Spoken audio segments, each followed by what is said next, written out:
First reading. A reading from the prophet Isaiah, chapter 35, verses 1 to 10. Let the desert and the dry lands be glad. Let the wasteland rejoice and bloom like the asphodel. Let it burst into flower. Let it rejoice and sing for joy.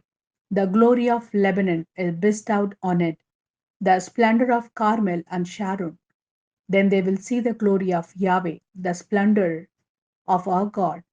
Strengthen all weary hands, steady all trembling knees, and say to the faint hearted, be strong, do not be afraid. He is your God. Vengeance is coming, divine retribution. He is coming to save you. Then the eyes of the blind will be opened, the ears of the deaf unsealed. Then the lame will leap like a deer, and the tongue of the dumb sing for joy. For water will gush into the desert and streams in the wastelands. The parched ground will become a marsh, and the thirsty land springs of water. The lairs where the jackals used to live will become plots of reed and papyrus. And through it will run a road for them and a highway which will be called the sacred way. The unclean will not be allowed to use it. He will be the one to use this road. The fool will not stray along it.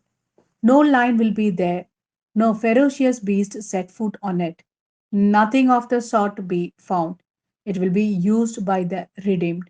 For those whom Yahweh has ransomed will return. They will come to Zion shouting for joy, their heads crowned with joy unending, rejoicing and gladness will escort them, and sorrow and sighing will take flight. This is the word of Lord. Thanks be to God. A reading from the Gospel according to Luke, chapter 5, verses 17 to 26. Now it happened that he was teaching one day, and Pharisees and teachers of the law who had come from every village in Galilee, from Judea and from Jerusalem, were sitting there. And the power of the Lord was there so that he should heal. And now some men appeared bringing on a bed a paralyzed man whom they were trying to bring in and lay down in front of him. But as they could find no way of getting the man through the crowd, they went up onto the top of the house and lowered him and his stretcher down through the tiles into the middle of the gathering in front of Jesus.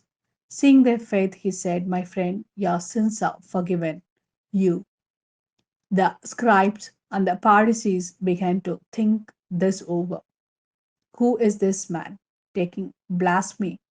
Who but God alone can forgive sins? But Jesus, aware of their thoughts, made them this reply. What are these thoughts you have in your hearts?